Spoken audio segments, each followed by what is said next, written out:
Nah sekarang ini dalam gemuruh pertempuran Elbap itu nakama, kekuatan lama yang tersembunyi itu mulai bangkit satu persatu loh. Para kesatria suci berusaha mempertahankan kendali mereka, itu jelas. Sementara para raksasa dan sekutu bajak laut topi jeram itu menolak tunduk pada ketidakadilan. Luffy dalam wujud gear kelimanya itu menjadi ancaman terbesar bagi pemerintahan dunia, terutama bagi Gunko dan Ryubito yang sejak kecil telah dicekam ketakutan akan legenda Sun God of Nika. Di sisi lain nakama, Sommer salah satu kesatria suci itu memiliki rencana jahat yang melibatkan monster-monster dari ketakutan anak-anak Elbap tersebut. Sementara ini Super Gaban bertarung sengit ya untuk menghentikan lawannya. Loki sang pangeran raksasa terkutuk itu yang pernah dikhianati dan disiksa akhirnya kembali membalaskan dendamnya. Dengan Luffy dan Loki yang kini bersatu melawan kesatria suci, pertarungan berubah menjadi lebih dahsyat dari yang pernah dibayangkan tuh.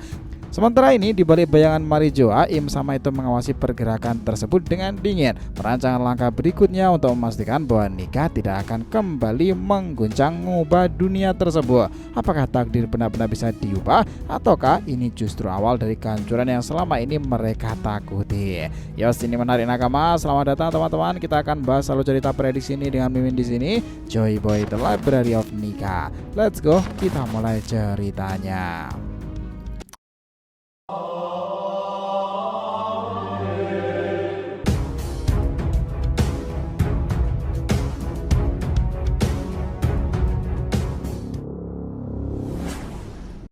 Oh ya, biar terus bisa berinteraksi dengan kalian nih, subscribe dan bantu ramein video ini ya nakama. Selain Joy Boy The Library of Nika untuk One Piece, jangan lupa tuh subscribe 3 channel kita yang lainnya, DRTV Mediatif untuk solo leveling dan Boruto 2 Blue Vortex, Saga Boruto 2 Blue Vortex untuk tema Boruto Fan Fiction nih. Sementara Shonen Udesi untuk anime, manga dan manhwa lainnya. Jadi kita tunggu kalian juga muncul di sana ya. Oke, let's go, kita masuk ke pembahasannya. Jadi tuh di tengah hiruk pikuk pertarungan yang mengguncang dataran Elbap itu, seluruh dunia itu maka juga ikutan berguncang tuh. Para kesatria suci Elbap mulai berpencar ke berbagai penjuru. Sebelumnya ya nakama, mereka tuh bersama-sama mengawasi sekolah Walrus, tapi kini masing-masing memiliki misinya tersendiri loh. Sommer bertarung sengit melawan Super Gaban, sementara Gillingham mencari anak-anak Elbap yang telah sadar dari pengaruh tidurnya. Namun misinya itu terhambat ketika Jinbe menghadangnya, itu memaksanya tetap berada di tempat tersebut nih. Melihat situasi ini, Sommer memerintahkan Gunko untuk mencari Gillingham, sehingga Gunko pun segera bergegas di sana. Sommer kini harus menghadapi Gaban seorang diri nih. Meskipun kekuatan Gaban itu luar biasa ya, Sommer tuh tidaklah sendirian sepenuhnya. Kemampuannya ia menciptakan monster-monster yang berasal dari ketakutan anak-anak Elba, memberikan sih keuntungan dalam pertarungan sih. Bagaimanapun juga para kesatria suci itu memiliki reputasi tinggi dalam menyelesaikan setiap misi mereka loh. Kegagalan bukanlah pilihan di sana. Sementara itu Gunko itu menghubungi guru saya untuk melaporkan situasi darurat di Elbap. Setelah mempertimbangkan kondisi pertempuran, guru saya itu lalu mengizinkan pemanggilan lagi kesatria suci tambahan sebagai bala bantuan. Tak disadari oleh Gunko, Loki sang pangeran raksasa telah berhasil melarikan diri di dunia bawah. Kini ia muncul di hadapan sang wanita tersebut, dipenuhi amarah tekad untuk ngebalaskan dendamnya atas segala yang telah dilakukan kepadanya ketika kemarin masih dirantai. Tak lama kemudian Luffy juga muncul mengejar Loki dari dunia bawah. Kehadirannya dalam mode gear kelima membuat Gunko itu terkejut di sana, terutama karena ia melihat sosok yang paling ditakutinya, Sun God of Nika. Maka dari itu, kilas balik dari masa lalu Gunko itu akhirnya diperlihatkan. Sejak kecil ia sering mendengar cerita orang tuanya tentang legenda Nika, sebuah sosok yang diyakini itu akan kembali dan menjadi ancaman besar bagi kaum naga langit dan Ryubito. Ketakutan itu terus saja tumbuh nih, bahkan setelah Gunko menjadi seorang kesatria suci yang cukup terbilang kuat nih. Sebagai seorang Tenryubito, Gunko itu terbiasa dengan kehidupan penuh kemewahan ya. Jika Nika benar-benar menghancurkan pemerintahan pusat, maka para Tenryubito akan kehilangan segalanya. Bukan hanya harta, tapi juga nyawa mereka loh. Contohnya sudah terlihat dalam tragedi keluarga Doflamingo yang hampir dieksekusi oleh rakyat setelah kehilangan statusnya sebagai naga langit.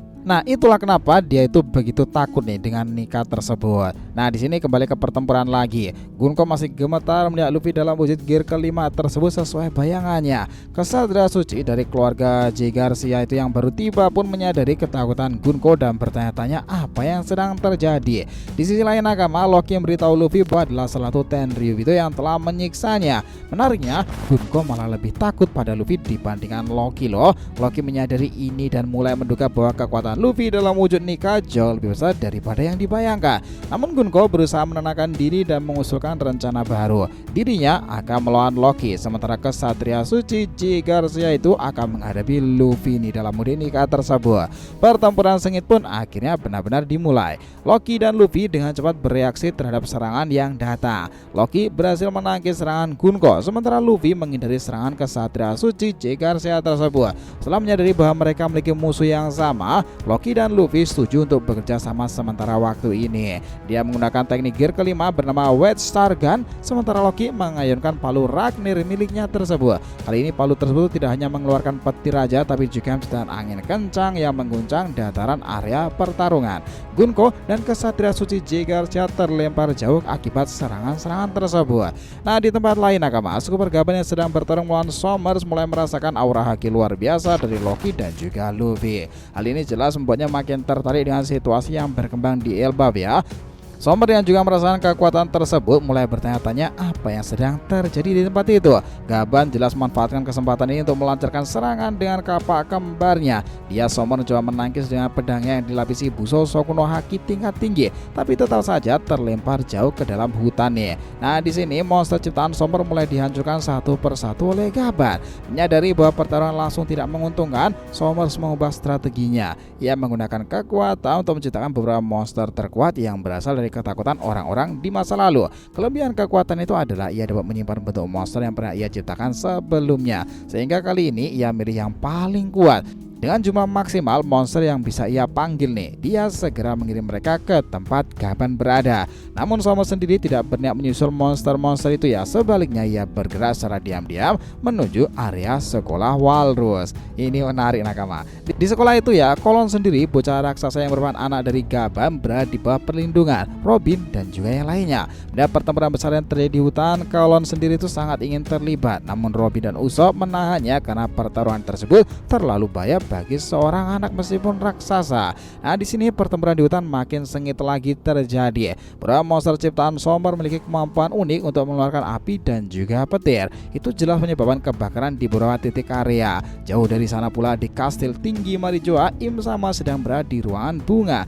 Seorang pelayan masuk dan memberikan laporan mengenai pertempuran yang terjadi antara pasukan revolusioner dalam komando Dragon tersebut dan pemerintahan dunia dalam komando Garling. Dragon kini bertarung sengit melawan ayah dari Akagami tersebut. Pelayan tersebut juga melaporkan bahwa situasi Elbaf makin rumit sulit lagi bagi para kesatria suci. Im Sama pun menyadari bahwa Luffy dan rekan-rekan lainnya harus segera dihentikan. Ia kemudian memanggil 4 Gorosei untuk mendiskusikan langkah selanjutnya. Nah, kembali lagi ke Elbaf Nakama. Pertarungan Luffy, Loki dan dua kesatria suci terus saja berlanjut. Meskipun kesatria suci memiliki kekuatan besar, mereka mulai kewalahan menghadapi kombinasi serangan dari Luffy dan Loki. Di saat yang sama Sob, Zoro Sanji akhirnya benar-benar tiba. Mereka agak terlambat sih emang karena Zoro beberapa kali tersesat. Nah, melihat Luffy bekerja sama dengan Loki itu, keduanya bahkan dibuat penasaran dan terkejut nih. Luffy menjelaskan bahwa aliansi ini hanyalah sementara saja, semata-mata untuk melawan Tenryubito, kaum naga langit dan juga kesatria suci. Di sini kita lihat ya, sekolah Walrus tuh Somers akhirnya benar-benar datang. Dengan cepat ia melompat untuk menyerang Robin dan yang lainnya. Namun sebelum serangannya mengenai target, Zoro dan Sanji muncul tepat waktu dan melancarkan serangan balik. Ya, Somers yang sudah kelelahan akibat pertarungan melawan Gaban serta penciptaan monster-monster sebelumnya tidak mampu menahan serangan gabungan dari trio monster bagian dari Mugiwara. Ia pun terpental jauh nih. Menyadari bahwa misi kali ini jauh lebih sulit dibandingkan sebelumnya, Somers mulai merasa terpojok. Di tengah kekacauan, pertempuran Elbaf dan berbagai tempat lain terus saja berlangsung nih. Itu ngebawa cerita ke arah yang makin menegangkan. Di posisi sekarang ini, para raksasa-raksasa Elbaf sebab memang akan terbantu dengan kehadiran kubu Mugiwara Pirates nakama. Kalau mau disimpulkan ya, bahwa pertempuran di Elbap itu memang makin memanas sekarang ini, ngebuktikan bahwa era lama mulai runtuh dan kekuatan baru sedang bangkit. Luffy, Loki meskipun awalnya memiliki tujuan masing-masing akhirnya bersatu menghadapi musuh yang jauh lebih besar. Para kesatria suci dan ketidakadilan yang mereka bawa. Gunko selama ini merasa di atas segala-galanya, kini harus menghadapi ketakutan terbesarnya secara langsung. Nika yang selama ini hanya ada dalam cerita legenda masa kecilnya, berdiri tuh di hadapan dalam wujud Luffy dengan mode badass tersebut. Di sisi lain, Somber yang sempat mengendalikan situasi dari kekuatan uniknya mulai kehilangan kendali. Suku pergaban membuktikan bahwa generasi lama belum habis tuh. Zoro, Sanji muncul tepat waktu pula menggagal rencana jahat yang mengancam sekolah Walrus. Dengan makin banyak pilihan yang terlibat cuy, konflik ini bukan lagi sekedar pertarungan biasa loh, melainkan perang yang akan menentukan nasib dunia karena akan ngebawa ke era Ragnarok. Namun yang paling mengerikan adalah bayangan di Marijoa sendiri. Im Sama yang selama ini diam akhirnya mulai bergerak dikit demi dikit dengan memanggil para guru saya lagi. Jelas loh bahwa pemerintahan pusat tidak akan tinggal dia. Luffy dan sekutunya mungkin berhasil mendominasi pertarungan sementara ini, tapi pertanyaan adalah apakah mereka siap menghadapi badai yang lebih besar lagi dari Im Sama? Jelas ini bukanlah akhir, ini baru permulaan dari perang yang sesungguhnya, awal baru untuk para dewa Ragnarok nakama. Kalian sendiri sepakat tentang bagaimana alur cerita ini bekerja? Jadi itulah tadi ya pembahasan kita mengenai apa yang terjadi pada penggambaran One Piece ke depannya itu. Terima kasih banyak telah menonton cerita ini sampai akhir. Jika kalian punya pendapat, langsung aja komentar di bawah nih dan kita akan usahakan respon. Oke, sampai jumpa di video selanjutnya nakama, dan Joy Boy Sang Nika telah kembali ke peradaban One Piece.